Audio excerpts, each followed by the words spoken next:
अंग न्यूज रफ्तार और मैं हूं मोना। साध्वी श्री स्वर्ण रेखा जी कोलकाता से पद यात्रा कर भागलपुर में की प्रवास। 28 जनवरी को जैन श्वेतांबर तेरहपंथी सभा के द्वारा मनाया जाएगा मर्यादा महोत्सव। आज कोलकाता से पद यात्रा कर साध्वी स्वर्ण रेखा जी भागलपुर में अपने 3 साथियों स्वस्तिका श्री जी, साध्वी सुधांशु प्रभा जी एवं साध्वी गौतम यथा जी के साथ भागलपुर में प्रवास की है। जानकारी देते हुए जैन श्वेतांबर तेरहपंथी सभा के अध्यक्ष उज्जैन मालू ने बताया कि भागलपुर में जैन धर्म का महत्वपूर्ण कार्यक्रम 28 जनवरी को जैन धर्म श्वेतांबर तेरहपंथी सभा के द्वारा मर्यादा महोत्सव मनाया जाएगा, जिसमें अंग प्रदेश के लोगों को साध्वी स्वर्ण रेखा जी एवं उनके साथियों के द्वारा मंगल पाठ सुनने का मौका मिलेगा, जिसको लेकर आज साध्वी स्वर्ण रेखा जी ने कहा कि ज्ञान लोगों को बहुत जरूरी है। ज्ञान ही मनुष्य को अंधकार से प्रकाश की ओर ले जाता है और जब तक हम किसी चीज को ग्रहण नहीं करते हैं तो दूसरों को कैसे बांट सकेंगे। साथ ही उन्होंने कहा कि हम लोगों का उद्देश्य कि दुनिया के सभी लोग अंधकार से प्रकाश की ओर चलें और सत्कर्म को अपनाकर अपने जीवन को सार्थक बनाएं। हमारा जैन धर्म तेरहपंथ धर्म है। तेरहपंथ धर्म संघ में आचार्य भिक्षु से लेकर आज तक के आचार्य पाद विहार करते आए हैं। पाद विहार यह हमारी प्राचीन परंपरा है। इससे अहिंसा का रक्षण होता है और दूसरों का भी पोषण होता है।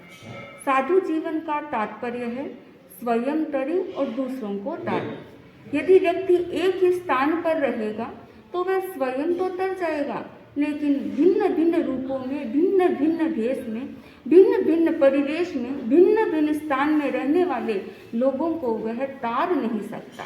जैसे ही हम पद यात्रा करते हैं, इस दौरान अनेक व्यक्ति ऐसे मिलते हैं जो हमारी जीवनचर्या से परिचित होकर स्वयं भी खुश होते हैं और दूसरों को खुशी देने के लिए और स्वयं अपनी जिंदगी में खुशी पाने के लिए त्याग एवं संयम को अपनाते हैं।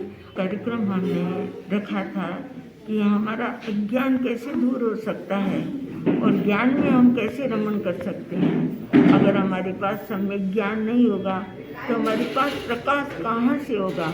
और इस ज्ञान का दर्शन कराने वाले हैं इस धरती पर संत जन। श्री पिछले 4 साल से कलकत्ता ही में उनका चातुर्मास था और कलकत्ता के श्रावकों पर उनका बहुत गहरा छाप था। हम साध्वी श्री से यही आशा करते हैं कि वो छाप की कुछ झलक हम लोगों को भी मिले।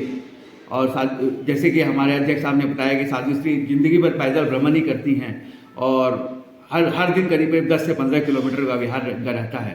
तो हम लोगों का विहार बिहार बॉर्डर से चालू हुआ था और भागलपुर में 12 तारीख को साध्वी श्री का प्रवास हुआ। जैन धर्म में हमारा जन्म हुआ, जैन धर्म के परिवार में हमारा जन्म हुआ। जैन धर्म आपको मांसाहारी भोजन से, मद्यपान से बहुत बचाव करता है। ये हम लोगों के स्वास्थ्य पर बहुत अच्छा असर होता है। जैन साधु की परिभाषा आप 2 लाइन में सुन लीजिए। पैर में जूता नहीं, सिर पे छाता नहीं, परिवार से नाता नहीं और बैंक में खाता नहीं। हम जिंदगी भर पैदल चलना बहुत बड़ी बात है। 1 किलोमीटर हम लोग चलना हो तो हम लोग रिक्शा खोजते हैं, वाहन खोजते हैं, लेकिन इनको तो अपना काम अपने करना पड़ता है। ये जैन परंपरा की बहुत बड़ी बात है। आचार्य श्री महाश्रमण जी की विदुषी शिष्या साध्वी श्री स्वर्ण रेखा जी अपनी 3 सहवर्तिनी साध्वियों, साध्वी स्वस्तिका श्री जी, साध्वी सुधांशु प्रभा जी और साध्वी गौतम यथा जी के साथ भागलपुर में प्रवास कर रही है। अभी 2 दिन पहले इनका भागलपुर आगमन हुआ है। यह पैदल भ्रमण करती है। कोलकाता से इन्होंने अपनी यात्रा, वर्तमान यात्रा, यूँ तो ये जीवन भर पद यात्रा करती हैं, लेकिन वर्तमान में इन्होंने कोलकाता से पद यात्रा प्रारंभ की।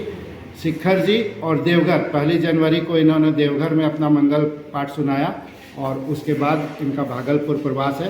भागलपुर में 28 तारीख को जैन धर्म तेरहपंथ धर्म संघ का एक महत्वपूर्ण कार्यक्रम मर्यादा महोत्सव मनाया जाएगा,